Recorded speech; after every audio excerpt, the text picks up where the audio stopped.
Hello everyone, I hope you are fine. तो आज हम कुछ न्यू सेंटेंसेस सीखने जा रहे हैं, English sentences about furniture and things. जो घर की चीज़ें होती हैं, फर्नीचर होते हैं या इससे रिलेटेड जो भी कन्वर्सेशन होती है उससे। तो सबसे पहला है furniture adds to beauty of a house. Furniture घर की रौनक बढ़ाता है। तो इसमें आप न्यू वोकैबुलरी वर्ड सीखेंगे तो उसको आप कहीं पे भी किसी भी चीज़ के लिए फ़िट कर सकते हैं। If you want to add something else instead of furniture तो आप उसको ऐड कर सकते हैं। HMT TVs are water proof.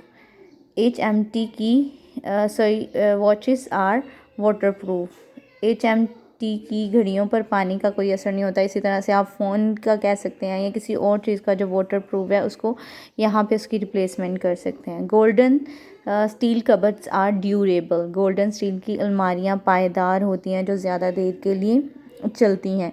तो आप गोल्डन स्टील की तरह अगर आप ड्यूरेबल वर्ड यूज़ करना चाहते हैं तो आप किसी और चीज़ के साथ भी यूज़ करते हैं। Philips TV is not very costly. Philips TV जो है वो ज़्यादा कीमती नहीं है, ज़्यादा पैसों के नहीं है, ठीक है।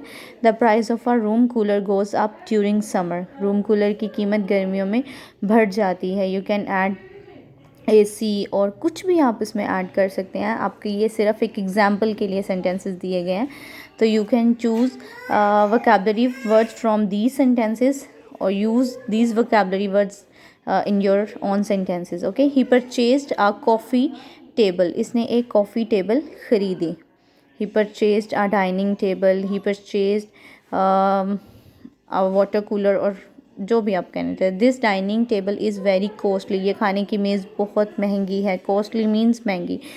सो इसमें भी यही है कि आप डाइनिंग टेबल की तरह कोई भी आप चीज़ के बारे में बताना चाह रहे हैं तो आप उसके साथ ये लगा सकते हैं। Have you a spare blanket. Spare का मतलब है फालतू, और स्पेयर टाइम भी होता है कि आपके पास कोई मतलब एक्स्ट्रा टाइम है आपके पास देने के लिए। तो स्पेयर आप किसी भी कहीं भी चीज़ के लिए यूज़ कर सकते हैं, ठीक है।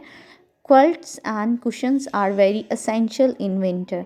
क्वल्ट्स मीन रज़ाइयाँ और कुशंस जो हैं गद्दे, रज़ाइयाँ और गद्दे जो हैं सर्दी में बहुत ज़रूरी होते हैं। असेंशियल ज़रूरी, ठीक है। सो इसमें बहुत से ऐसे इंपॉर्टेंट वोकैबुलरी वर्ड्स हैं जो न्यू होंगे, उनको आप पिक कर सकते हैं। I can't go to office without a coat. मैं कोट के बगैर दफ्तर नहीं जा सकता। या आप कोट की जगह कोई भी और चीज़ जिसके बगैर आप बाहर नहीं जा सकते हैं, या ऑफिस नहीं जा सकते, स्कूल नहीं जा सकते, कॉलेज नहीं जा सकते। Electric goods are cheap in winter. बिजली का सामान सर्दी में सस्ता होता है। सामान को हम गुड्स भी कहते हैं, ठीक है।